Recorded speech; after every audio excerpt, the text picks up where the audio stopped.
Hi, hello, and welcome back to another episode of What Am I Doing with My Life? On today's episode, we're going apartment hunting. So we've been here for a couple months now, and it is time to leave.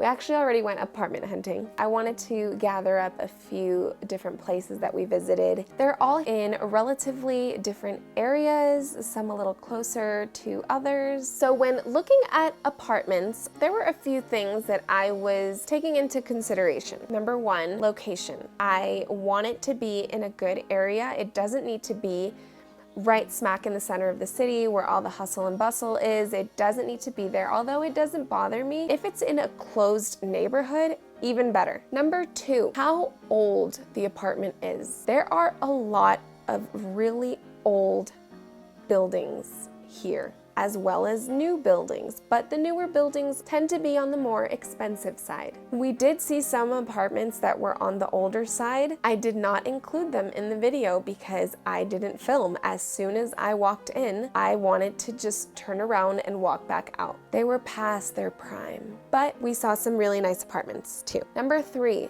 lighting. If I'm sleeping, I like being in a cave, but if I am especially working from home most of the time, I like there to be a lot of light. We get a lot of gloomy, rainy seasons here. It tends to get a little bit dark in the ambiance. Here are the apartments that we toured. So the first apartment was a 2-bedroom, 2-bath. It was a good size. The living room and kitchen area had a good amount of light coming in. The walls were white, so I didn't have to worry about painting them. The windows did have bars on them, which is something I've always hated, and they make you feel like you're caged in. The kitchen area wasn't as big as I'd like it to be, and the counters just seemed a little bit too tall, and I know I'm short, but it just seemed like they were a little bit taller than usual. But the apartment did come with a really nice balcony, rooftop type area that looked out into the street. It was very spacious, and it came with a grill installed for any barbecue occasion. Moving on, going down the hallway, we have the full guest bathroom and then the guest room, which wasn't too small, but it did have this weird random platform with a skylight, which I guess could be used as a small office space or a reading nook. Looking at that window now, I just realized that it looks into the master bathroom, so I thought that was weird. And I wasn't a fan of that shelf space either. Further down the hall, there was a laundry room that had a lot of light coming in, which was great because the rooms didn't have any windows in them, so they had very limited light. Now going into the master bedroom, it was a decent size, a lot of closet space, but the only window it had was this big one that looked right into the laundry room. I don't know how I felt about that. It had a full bathroom, and again, there's that window that looks into the guest room so they can hear anything going on in that bathroom. Another plus about this apartment was that it was right next to a park, which was something I was looking for if I wasn't going to have a yard because I have my pup and he needs his playtime. And this park had really, really nice views of the city.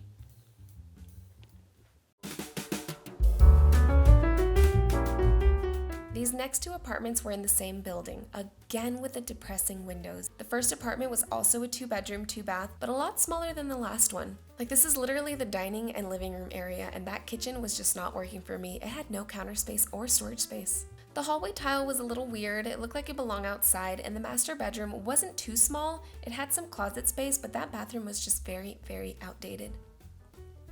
The guest bedroom also had that weird tile, but the bathroom was surprisingly more modern than the master bathroom. Very odd. There was some outside space, but it would be shared with the next apartment we saw, which was a 1-bedroom suite. So walking in, this is the living room area and that tiny kitchen, which had more cabinet and counter space than the last, and a lot of light coming in, so that was nice. The bedroom was fine, a little small, and that is the bathroom. It came with a little room that I think was for the machines or maybe storage. All in all, I wasn't really convinced with either of these two.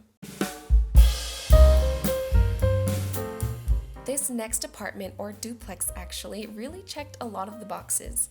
It was a 2-bedroom, 2.5-bath with very rustic meets modern vibes. As soon as you walk in, the living room area is so spacious and the ceiling's so nice and high. Definitely had a lot of light coming in, which I absolutely loved, and also that combination with white walls and wood just gave off a warm, inviting feeling. As you walk up the steps, there's a half bathroom to the left and the kitchen, which had a huge window letting in a lot of the light. I was a little bummed that it was kind of closed off from the living room, but it was definitely a lot nicer than the other kitchens I saw. The steps were pretty steep going upstairs, but once you got up, oh my god, the master bedroom was so nice and big, high ceilings, and so much light coming in. Ignore those butterflies and just look at that view. I definitely wouldn't mind waking up to that. I forgot to film the bathroom, but it was also spacious and led to this back patio area, which had potential. You could decorate with some nice string lights and some plants. The guest bedroom was also pretty big, and I think the ceilings were even higher than the master bedroom. And it also had a full bathroom that I forgot to film. Going down the stairs, there was this breakfast nook, I want to say it was, that was right outside the kitchen. This was definitely my favorite place so far, and it had this huge outside patio balcony space, which also had those nice views of the city.